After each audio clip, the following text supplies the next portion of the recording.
हमारा एक ही उद्देश्य, हर मुद्दा, हर खबर विशेष, ना छूटे कोई गली कोई कोना। अब हर खबर से है आपको रूबरू कराना। खबर आपकी, जागरूकता हमारी। देखते रहिए आर सोनी न्यूज, खबर आपकी। देश के प्रधानमंत्री नरेंद्र मोदी के जन्मदिन के उपलक्ष्य में सेवा समर्पण सप्ताह के तहत दिल्ली के मेहरौली इलाके में लगाया गया पीएम उदय योजना कैंप, जिसके तहत लोग अपने घरों का रजिस्ट्रेशन करा सकेंगे। और इसकी शुरुआत करने के लिए पहुंची बीजेपी की दिल्ली प्रदेश की सह प्रभारी अलका गुर्जर और साथ ही डीडीए के कई अधिकारी भी वहां पहुंचे। देश के प्रधानमंत्री नरेंद्र मोदी के जन्मदिन के उपलक्ष्य में भारतीय जनता पार्टी की तरफ से सेवा समर्पण अभियान चलाया जा रहा है। इसके तहत निगम पार्षद आरती त्रिपाठी सिंह के द्वारा इस कैंप का आयोजन किया गया, जिसमें दिल्ली की बीजेपी प्रदेश की सह प्रभारी अलका गुर्जर पहुंची। साथ ही ओबीसी मोर्चा के कोषाध्यक्ष गजेंद्र यादव पहुंचे और यहां पर इस कैंप की शुरुआत करी गई, जहां पर सैकड़ों लोगों ने अपने घरों के रजिस्ट्रेशन को कराने की प्रक्रिया को समझा। आपको बता दें कि दिल्ली के अंदर 1731 अनधिकृत कॉलोनियों को पक्का किया गया है, जिसके लेकर अब रजिस्ट्री शुरू की जा रही है। उसी के लिए यह कैंप लगाया गया।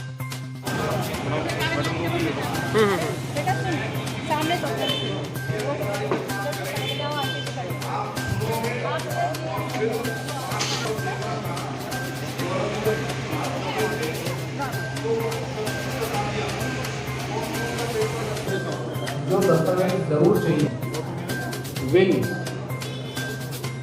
इसके योजना की जो शुरुआत यहाँ पर करेगी, कितना फ़ायदा लोगों को मिलेगा? ये माननीय मोदी जी सरकार जब से आई है तब से उनका मुख्य उद्देश्य अंत्योदय, सबका साथ सबका विकास, सबका विश्वास सरकार काम कर रही है। और उदय योजना जहाँ झुकी वहाँ उनको रहने का कब्जा एक अलग बात होती है, लेकिन मूलभूत सुविधाएं तब मिलती है जब उनके पास मालिकाना हक है। वो सारा काम करने का काम माननीय मोदी जी की सरकार ने किया है। उसी का कैंप यहाँ पर यहाँ के निगम पार्षद आरती जी ने लगाया है। उनको साधुवाद देना चाहूँगी कि जनता को उनको हक दिलाने में और सरकारी योजनाओं का फ़ायदा आम जन तक किस तरह पहुँचे, इसका सेतु का वो काम कर रही है और निश्चित रूप से इसका फ़ायदा यहाँ रहने वाले लोगों को। दिल्ली सरकार ने भी ये योजना चलाई थी, जहाँ झुकी वहाँ मकाम लोगों को फ़ायदा नहीं मिल पाया। खाली चुनाव में इस तरीके की घोषणा करी गई थी। निगम की तरफ से इसमें कितना फ़ायदा मिलेगा? दिल्ली की सरकार अगर कहा जाए तो एक तरह से बहरूपिया सरकार है। वो सिर्फ विज्ञापन की सरकार है। वो कभी भी किसी भी चीज़ को शुरू करके एंड तक नहीं लेके जाती, वो सिर्फ शब्दों पे छोड़ने का प्रयास करती है। जबकि हमारी जो केंद्र की सरकार है, जो मोदी जी का नेतृत्व है, वो वास्तव में उस गरीब को गणेश मानकर काम कर रहा है। और सरकार की योजनाएं चाहे महिलाओं के लिए हो, किसान के लिए हो, गरीब व्यक्ति के लिए हो, उसको मुख्य धारा में लाकर उसको सस्टेनेबल विकास की तरफ ले जाना मोदी जी की सरकार का लक्ष्य है। और उसी के अनुरूप हमारी पार्टी भी काम कर रही है और यहाँ की निगम पार्षद। कैंप लगाया गया पीएम उदय योजना, किस तरीके से इसका प्रोसेस और कितना फ़ायदा मिलेगा आपको वार्ड के लिए? देखिए, हमारे जो मेहरौली क्षेत्र है उसकी 3 कॉलोनीज पीएम उदय योजना में पास हुई है। और स्पेशली इस वार्ड में वार्ड नंबर 2 में गढ़वाल कॉलोनी है, एक श्री राम कॉलोनी है, एक गोशिया कॉलोनी है, जो अनऑथराइज एरिया है, जो इस योजना के अंतर्गत पास हो गई है। और लोगों को जागरूकता की कमी की वजह से बहुत सारे लोगों ने अपना पंजीकरण नहीं कराया है। अभी जैसा कि अपने वक्तव्य में हमारे जो डीडीए के अधिकारी हैं, उनका भी यही कहना है कि जो गढ़वाल कॉलोनी के लोग हैं उनका सबसे कम रजिस्ट्रेशन हुआ है। इस वजह से हमने इस क्षेत्र में ये पंजीकरण कैंप आज लगाया है कि लोगों को अधिक से अधिक जानकारी मिले कि किस तरह उनको अपना जो प्रॉपर्टी है उसका रजिस्टर्ड कराना है, किस तरह सिर्फ कब्जे पे वो बैठे नहीं रह सकते, उन्हें अपनी प्रॉपर्टी को रजिस्ट्रेशन भी कराना चाहिए। और पीएम की तरफ से इतनी अच्छी योजना है जो फ्री में लोगों को सेवा मिल रही है, वो जन जन तक पहुँचे, हर घर तक पहुँचे और हर घर में लोग उसका फ़ायदा उठाएं। इसलिए आज हमने इस कैंप का आयोजन किया। कितना ज़रूरी मानती हैं कि प्रॉपर्टी रजिस्ट्रेशन कराना? देखिए, बहुत अधिक ज़रूरी है प्रॉपर्टी का अपना रजिस्ट्रेशन कराना। आपके चैनल के माध्यम से मैं सभी लोगों को ये जानकारी देना चाहूँगी, क्योंकि आप कब्जे पे तो बैठे रह सकते हैं, आप कितने भी साल बैठिए, लेकिन यदि आपका वो कब्जा पुख्ता नहीं है, रजिस्टर्ड नहीं है, तो कल को आपका पड़ोसी ही उस पर कोई ऑब्जेक्शन लगा सकता है, कोई सरकारी डेफिशिएंसी आ सकती है, कोई अदर स्कीम आई तो उसमें आपका घर जाने की संभावना हो सकती है। तो इस तरह की समस्याओं से लोग बचें, तभी हमारे माननीय प्रधानमंत्री मोदी जी ने इस योजना का शुभारंभ किया है और हम सभी भाजपा के कार्यकर्ता चाहते हैं कि ये जन जन तक पहुँचे और जन जन इसका फ़ायदा उठाए।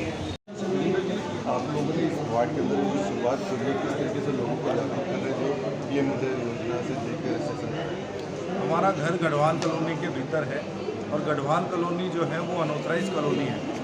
सभी गढ़वाल कॉलोनी के लोगों को ये सुविधा मिले कि अधिकारी उनके द्वार पर आए, ऐसा एक कार्यक्रम वो निगम पार्षद आरती जी के द्वारा मेहरौली के भीतर शुरू किया गया है। ये गढ़वाल कॉलोनी से पहले कैंप की शुरुआत है। आगे जो कैंप हैं वो श्री राम कॉलोनी, किशनगढ़ गांव और चर्च कॉलोनी, तीनों जगह पर इस प्रकार के कैंप आयोजित होंगे। अगर आसपास के जैसे लाडोसराय में आम आदमी पार्टी के पार्षद हैं, यदि वो ये सुविधा अपने वार्ड के लोगों को नहीं देती है तो वहाँ पर भी मैं स्वयं या निगम पार्षद आरती जी लाडोसराय गांव में भी कैंप लगाएंगे। तो ये कैंप इस प्रकार का है कि डीडी और पीएम उदय के लोग वो अधिकारी सबके घरों पर पहुँचे। ये जो चला रहे हैं ये प्रधानमंत्री के जन्म दिवस के उपलक्ष्य में जो सेवा सप्ताह है उसी टाइम तक चलेगा या उसके बाद तक चलेगा?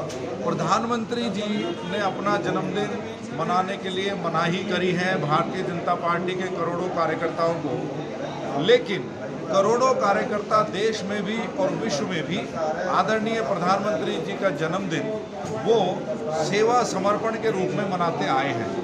पिछले वर्षों तक इसका नाम सेवा सप्ताह होता था, लेकिन इस वर्ष से भारतीय जनता पार्टी ने शुरुआत करी है सेवा समर्पण, यानी 20 दिन का 3 हफ्ते का कार्यकाल इस प्रकार की गतिविधियों के लिए रहेगा। लेकिन जो कैंप की शुरुआत हुई है वो भले ही उनके जन्मदिन के उत्सव में हुई हो, लेकिन ये कैंप का काम निरंतर जारी रहेगा और मेहरौली निगम पार्षद का कार्यालय वो भी एक ऐसा केंद्र बन के उभरेगा जहाँ पर अनऑथराइज कॉलोनी के लोग आकर वहाँ पर रजिस्ट्रेशन करा सकते हैं, वहाँ डेफिशिएंसी क्लियर करा सकते हैं। यदि किसी का जीआई सर्वे नहीं हो रहा है, डीडीए के जेई सर्वे नहीं कर रहे हैं, तो वो वहाँ पर आके अपनी शिकायत दर्ज करा सकते हैं, उनको सुविधा होगी। सर, पीएम को आप अपने शब्दों में क्या शुभकामनाएं देंगे? पीएम के लिए पूरे देश और विश्व का जो पूरा हिंदू है, भारत है, या अलग धर्म के लोग भी जो अपने अंदर हिंदुत्व की भावना को लेकर जीते हैं, वो सभी की एक एक सांस पर प्रधानमंत्री नरेंद्र मोदी जी का नाम है। बहुत बहुत शुभकामनाएं उनको, क्योंकि सही मायने में पंक्ति में लगे हुए अंतिम व्यक्ति तक अपनी सेवाएं सुविधाएं पहुंचाने का काम यशस्वी प्रधानमंत्री आदरणीय मोदी जी ने किया है। मेरे खून की एक एक बूंद यदि उनके काम आए तो मैं इस काम के लिए तैयार हूँ।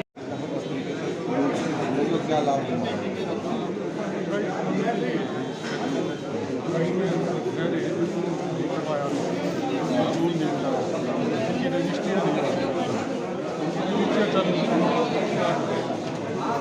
अभी तक कितने लोगों के 17 से 31 कॉलोनियों पर अभी कितने लोगों का यानी कि ये सारे पेपर प्रक्रिया चली कितना टाइम लगता होगा रजिस्ट्रेशन में करा जाता है? कितना टाइम लगता है? 3 मंथ हो जाता है।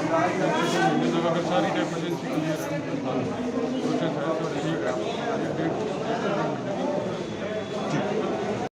का प्रोसेस चालू होती है, मुझे किस तरीके से लोग रजिस्ट्रेशन कराएंगे और क्या क्या प्रक्रिया उसके बाद? देखिए, इसमें जो है सबसे पहले मैं आपको बता दूँ कि सारी की सारी प्रक्रिया ऑनलाइन है, जिससे कि लोगों को कम से कम समस्याओं का सामना करना पड़े, अपने घर बैठ के आवेदन कर सकते हैं। तो इसके लिए हमने 2 चरणों में जो है ये प्रक्रिया पूरी होती है। सबसे पहले रजिस्ट्रेशन करना है, जिसे विधियों पंजीकरण कहेंगे, और उसके बाद अगला चरण होगा अपना आवेदन फाइल करना, एप्लीकेशन फाइल करना, जिसमें कि तमाम जितने भी दस्तावेज हैं उसको वो हमारे पोर्टल पर अपलोड करते हैं, और उसके बाद फिर हमारे डीडीए के पास वो आवेदन आ जाता है, उसकी हम प्रक्रिया शुरू करते हैं। बहुत सी जगह हैं जो फॉरेस्ट लैंड की, उसका क्या किस तरीके से लोग जो है वो जुड़ पाएंगे? कई लोगों के ऊपर अभी भी संकट है कि उनके मकान टूटेंगे, वो लोग क्या इस प्रक्रिया से जुड़ सकते हैं पीएम उदय योजना? क्योंकि कुछ जो कैटेगरी हैं, जो उस तरीके की ज़मीनें हैं, जैसे कि जिसमें कि फॉरेस्ट लैंड दिएगा, इसको हमें हमारे पीएम उदय योजना से भारत पीएम उदय योजना में साफ साफ लिखा गया है, जो भी घर मकान या प्रॉपर्टी फॉरेस्ट की लैंड पे आते हैं उनको हम मालिकाना हक नहीं देंगे। और ये शायद अगर आपने रिसेंटली देखा हो तो सुप्रीम कोर्ट का एक आदेश दिया है, गुड़गांव में काफ़ी डिमोलिशन भी हो रहा है, फॉरेस्ट लैंड पे अरावली में गया। तो आज की स्थिति ये है कि जो भी प्रॉपर्टी हमारे फॉरेस्ट लैंड में पड़ी वो पीएमएलए योजना के अंतर्गत होगी। ये 17 से 31 कॉलोनियाँ जो पास हुई हैं वो सब लोग रजिस्ट्रेशन करा सकते हैं। जी जी 1731 कॉलोनी है, उसमें तमाम लोग हैं अपना रजिस्ट्रेशन है और फिर अपना आवेदन दे सकते हैं।